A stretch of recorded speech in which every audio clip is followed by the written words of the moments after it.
Oke guys, teman-teman kembali lagi di channel Investor Saham bersama Maulana Aziz ya. Guys, saya terkejut di Stockbit di stream ya ada yang membahas bahwa Pak Lo Keng Hong nyangkut di saham Sril.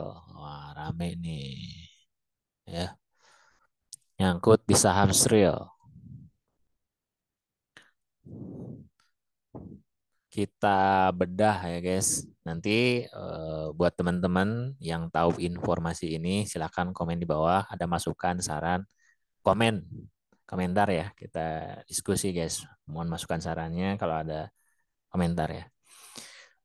Ada yang komen bahwa di stream bahwa Pak Lokeng Hong LKH katanya nyangkut di Sril.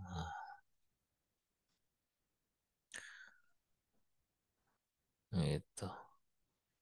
Teman-teman yang bahas Nathan nih, bagaimana pendapat value investor dulu diagungkan di 300-400-an nah, katanya ya. Resiko invest di bisnis sunset. LKH juga nyangkut di sini, semoga beliau nggak nyangkut nanti di BMTR katanya gitu ya. Kemudian ada yang bilang lagi, jangan asal ngomong lu, mana buktinya? Data dan faktanya LKH nyangkut di saham Sril katanya ya kan. Mana buktinya? Ya, jangan lempar kata-kata. Nah, di sini nih ya kan. Kita cek nih. Katanya dari bulan Juni 2022 kita cek guys di IDX buat teman-teman yang belum tahu gimana cara ngeceknya ya di website idx.co.id kita cek di sini nih perusahaan tercatat di menu awal kemudian pilih keterbukaan informasi ya. Setelah itu ketikkan kata kuncinya registrasi untuk tahu pemegang sahamnya dan penerima manfaat. Nah, registrasi, kemudian ketik kode sahamnya, yaitu SRIL, SRIL, yaitu PT Sri Rezeki Isman. Nah, kita cari yang tahun 2022 ya.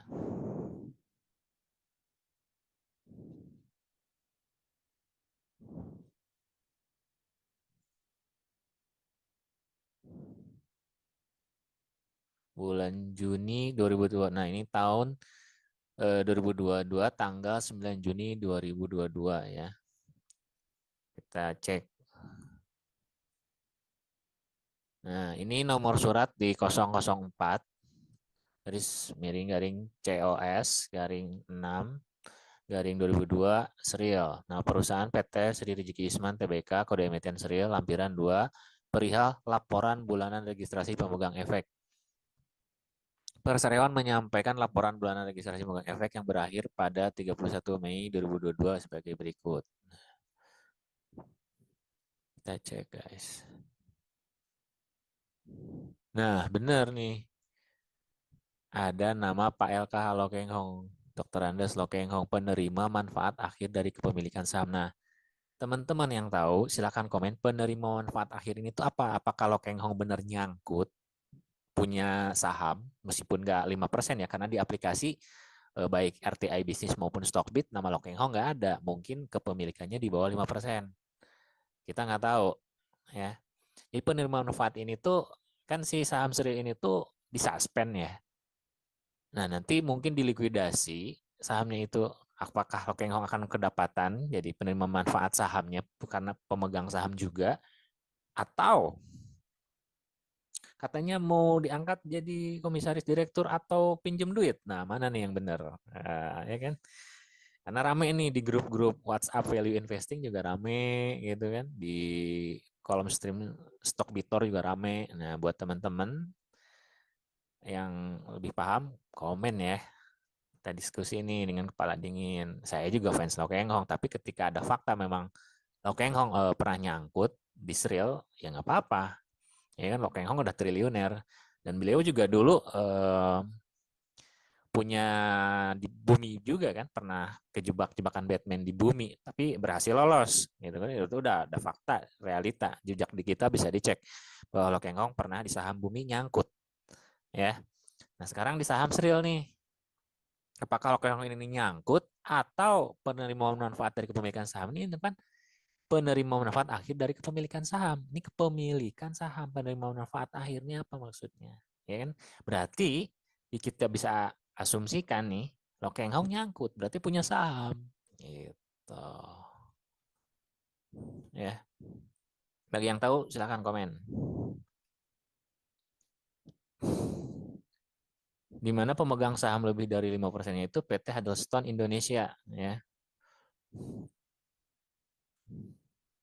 Ada Iwan Kurniawan, Foni Imelda, Lukminto, Hajah Susyayana, Iwan Setiawan ya.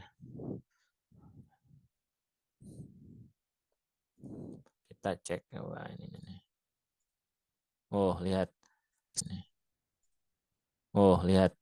Serial ini udah disuspend dari pertengahan awal tahun 2021 ya. Karena dia rugi, Bos. Dari finansialnya juga.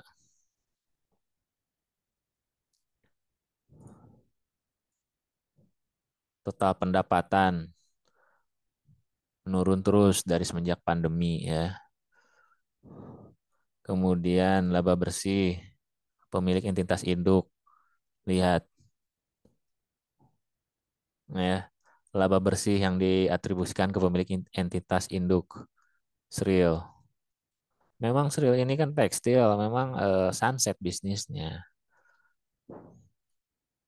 Dari profit aja pas pandemi tahun 2020 itu 1,1 triliun ya. Nah, semenjak pandemi langsung minus terus. Tapi kita cek dari OCF-nya, dari cash flow-nya. Cash flow-nya itu tuh minus terus gitu. Dari tahun 2013 aja nih. Dia udah minus dari OCF-nya ya, arus kasnya itu 158 miliar. Kemudian minus lagi secara operasional 390 miliar tahun 2017.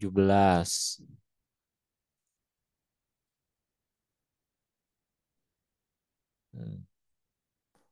Dihajar pas pandemi itu OCF-nya arus kasnya itu minus rugi 1,8 triliun. Gede banget ya. Dihajar lagi setelah lockdown itu mah setelah tahun 2020 kan lockdown tuh 6,3 triliun ya udah OCF nggak nutup, operasional nggak nutup ya. Hutangnya dia kita cek liabilitasnya naik terus. Lihat hutang 24 triliun tahun 2022, 23 triliun tahun 2021, tahun 2020 16 triliun. Kita cek ekuitas modalnya dia.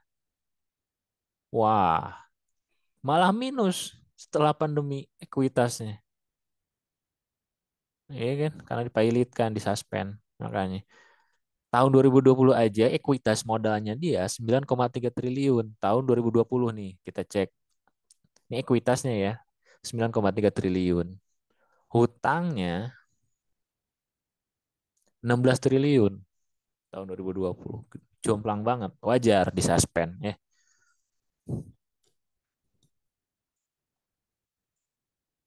Lihat ini secara diagram candlestick-nya ya. Dari tahun 2020 dihajar ini udah turun, dia udah nyampe harga di 146-an nih. Sempat menyentuh ke 111.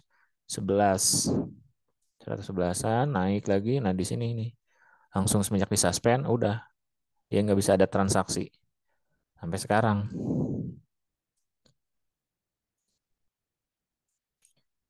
Gitu. Jadi untuk Sri Rezeki Isman atau Sri ini kan dia kerjanya tekstil ya, apa, membuat baju-baju tentara ya, TNI tekstil lah. mirip garment gitu. Memang bisnisnya sunset, cuman yang dipertanyakan nih, apakah Lo Keng Hong nyangkut? Nah, ya kan wajar.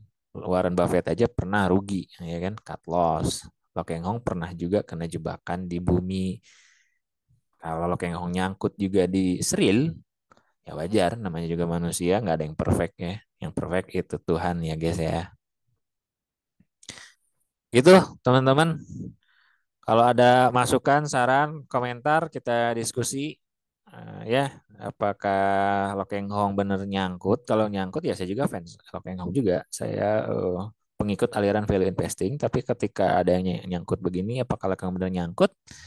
Ya kita ambil pembelajaran dan hikmahnya, bukan debat kusir. Apakah lu value investing, apakah lu haters Lokeng Hong atau lu trader, bukan ke arah situ. Tapi kita diskusi, gitu. Apakah Lokeng Hong ini nyangkut bener? Apa enggak gitu.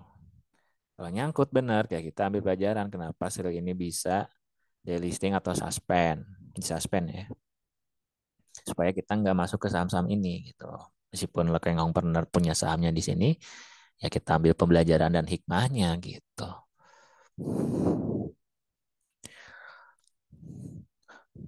Ada juga yang ngasih tahu bahwa penerima manfaat akhir dari kepemilikan saham ini tuh, ini nih ada yang ngasih tahu cara membuktikan ultimate beneficial owner dalam korporasi. Ini kita baca. Ya. Ultimate beneficial owner dapat dilihat dari transaksi komunikasi yang dilakukan dan fasilitas-fasilitas yang dimiliki seseorang. Beneficial owner BO atau pemilik manfaat diatur dalam Peraturan Presiden Nomor 13 Tahun 2019 tentang Ultimate Beneficial Owner. Beneficial owner atau disingkat BO merupakan orang yang menerima manfaat korporasi baik langsung maupun tidak langsung yang merupakan pemilik sebenarnya dari dana atau saham korporasi. Atas manfaat yang diperoleh, transparansi dari BO menjadi urgensi penting bagi pemerintah. Oleh karena itu, Direktorat Jenderal Administrasi Hukum dan Ikatan Alumni FHUI mengadakan diskusi umum mengenai evaluasi Perpres 13 garing 2018 tentang Ultimate Beneficial Owner setelah berjalan selama 18 bulan.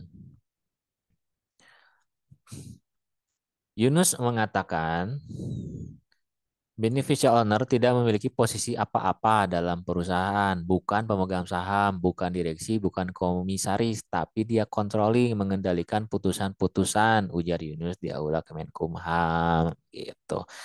Jadi kalau posisinya memang Lo Keng Hong itu BO ya atau beneficial owner, jadi penerima manfaat atas kepemilikan saham, berarti Lo Keng Hong tercantum di nama situ itu bukan pemegang saham ya, bukan juga direksi, bukan komisi, tapi dia controlling, memantau, mengendalikan putusan-putusan gitu. Jadi di luar perusahaan mungkin ya, jadi semacam penasehat mungkin ya, advice atau wisdom mungkin gitu. Kalau di pengadilan, lanjutnya hakim melihat dari transaksi-transaksinya, komunikasinya, dan fasilitas-fasilitas yang dimiliki oleh orang tersebut. Idealnya, Yunus melanjutkan, terkait peraturan mengenai beneficial owner harus dibuat dalam bentuk undang-undang karena materi muatan yang diatur menyangkut kewajiban negara atau badan hukum. Undang-undang tentang BO diperlakukan agar memiliki dasar hukum yang kuat dan dimungkinkan untuk mengenakan sanksi yang efektif. Apabila seseorang BO tidak memenuhi syarat forma BO dan tidak tercantum sebagai pemegang saham atau pengurus korporasi, bagaimana cara membuktikan adanya pengendalian orang tersebut terhadap korporasi yang bersangkutan? Yunus membeberkan pengendalian tersebut dapat diketahui dari satu, surat kuasa atau perjanjian tersembunyi. Oh. Dua, keterangan saksi yang mengetahui jalannya perusahaan sehari-hari. Tiga, komunikasi antara BO dengan manajemen atau personel korporasi. Empat, melihat transaksi keuangan BO yang bersangkutan. Dan lima, melihat fasilitas atau perlakuan istimewa yang diberikan korporasi kepada BO tersebut. Nah, untuk diketahui dalam rangka pencegahan tindak pidana pencucian uang, penguatan dan pemanfaatan database basis data, Beneficiary owner (BO) dilakukan oleh Ditjen AHU dengan bekerja sama dengan berbagai instansi berbagai bidang pajak dan bea cukai, koperasi, pertanahan, ISDM, perkebunan, dan lain sebagainya. Adapun langkah-langkah yang dilakukan dalam penguatan kerangka regulasi dan kelembagaan, penguatan database, pengawasan, dan penguatan basis data. Gitu, guys.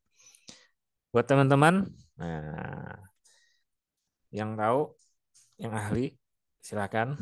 Yang jago akuntan, orang hukum, Kemenkumham, silakan kasih masukan sarannya biar kita sama-sama bertumbuh, berkembang, dan menambah ilmu pengetahuan secara kapasitas.